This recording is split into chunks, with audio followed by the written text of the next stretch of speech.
नमस्कार दोस्तों, आज के इस खास विश्लेषण में हम सीधे चलते हैं उत्तर प्रदेश के सोनभद्र जिले में स्थित एक बेहद रहस्यमयी और प्राचीन जगह की यात्रा पर।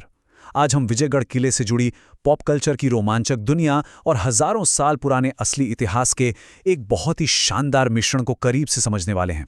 तो बिना किसी देरी के चलिए सफर में गोता लगाते हैं।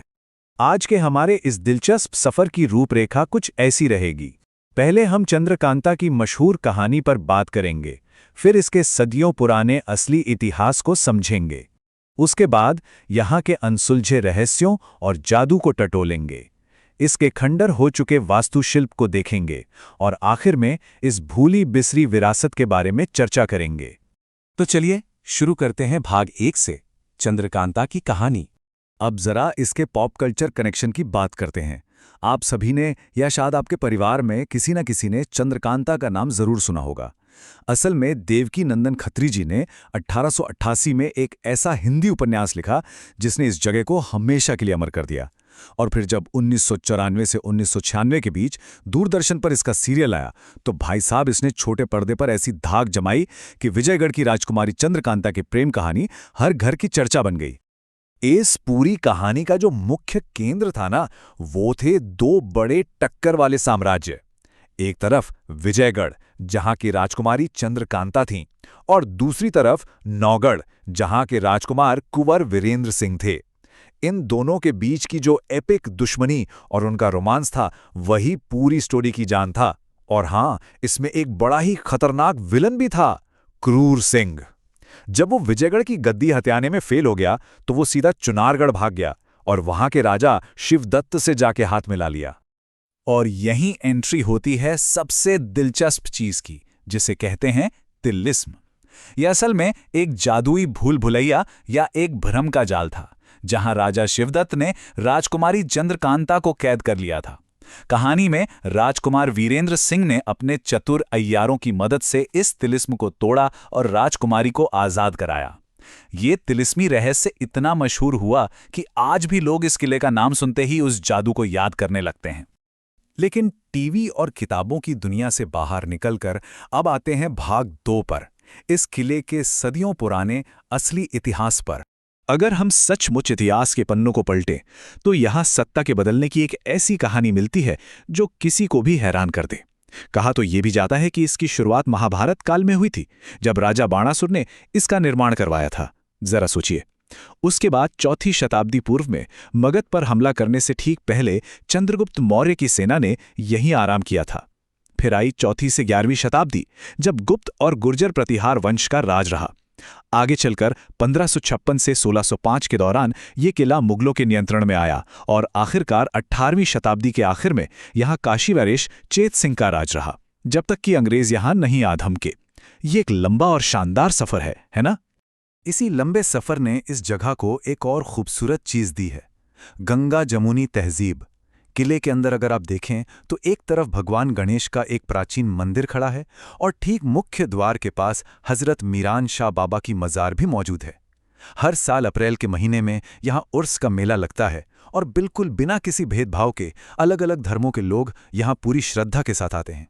ये सच में इस जगह की एक मिलीजुली साझा आस्था की एक बेहतरीन मिसाल है। चलिए अब बढ़ते हैं भाग 3 की तरफ, अनसुलझे रहस्य और जादू। अब यहाँ कुछ ऐसी बातें हैं जो आज भी लोगों को हैरत में डाल देती हैं। किले में वैसे तो कुल 7 छोटे बड़े तालाब हैं, लेकिन इनमें 2 सबसे चमत्कारी माने जाते हैं, राम सागर और मीरा सागर। सोचिए, चाहे कितनी भी भयंकर गर्मी क्यों ना पड़ रही हो, इनका पानी कभी नहीं सूखता। और राम सागर की बात करें तो आज तक किसी को नहीं पता कि इसकी असली गहराई कितनी है।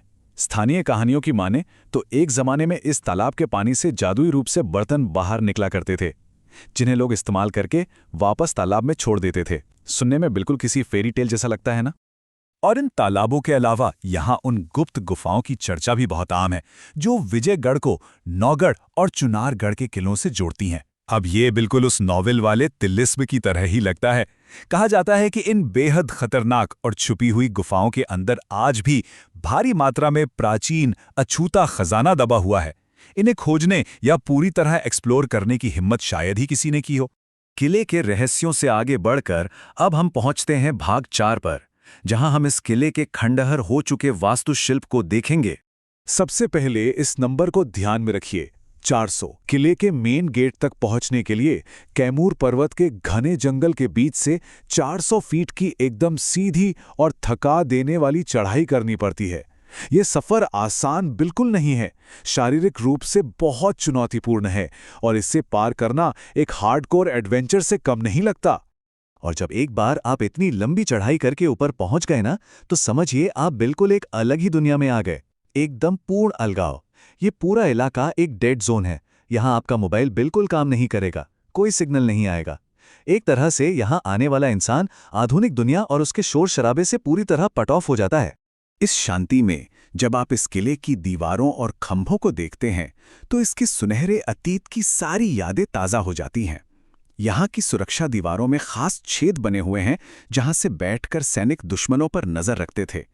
फिर वहाँ कचहरी है, जहाँ किसी जमाने में राजा न्याय किया करते थे, और साथ ही बारादरी के पुराने खंडहर भी हैं।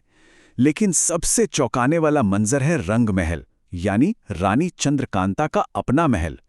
यह जगह अब ऐसी हालत में है कि पेड़ों की मोटी मोटी जड़ें इन पत्थरों की नक्काशीदार दीवारों को चीरते हुए सीधे अंदर तक घुस गई हैं। एक अजीब सी खूबसूरती और उदासी है इस मंजर में। और यही उदासी हमें इस विश्लेषण के आखिरी हिस्से यानी भाग 5 पर ले आती है, एक भूली हुई विरासत। आज जब हम इस किले को देखते हैं तो एक बड़ा ही साफ विरोधाभास सामने आता है। एक ऐसी आलीशान जगह जो बड़े बड़े महाकाव्यों और महान साम्राज्यों की गवाह रही हो, आज धीरे धीरे टूट रही है, बिखर रही है। आसपास का जंगल इस किले को लिटरली अपने अंदर निगल रहा है। सही देखभाल और रखरखाव की कमी की वजह से इसकी इतनी सुंदर नक्काशी वाली दीवारें और ऐतिहासिक खंभे मिट्टी में मिल रहे हैं।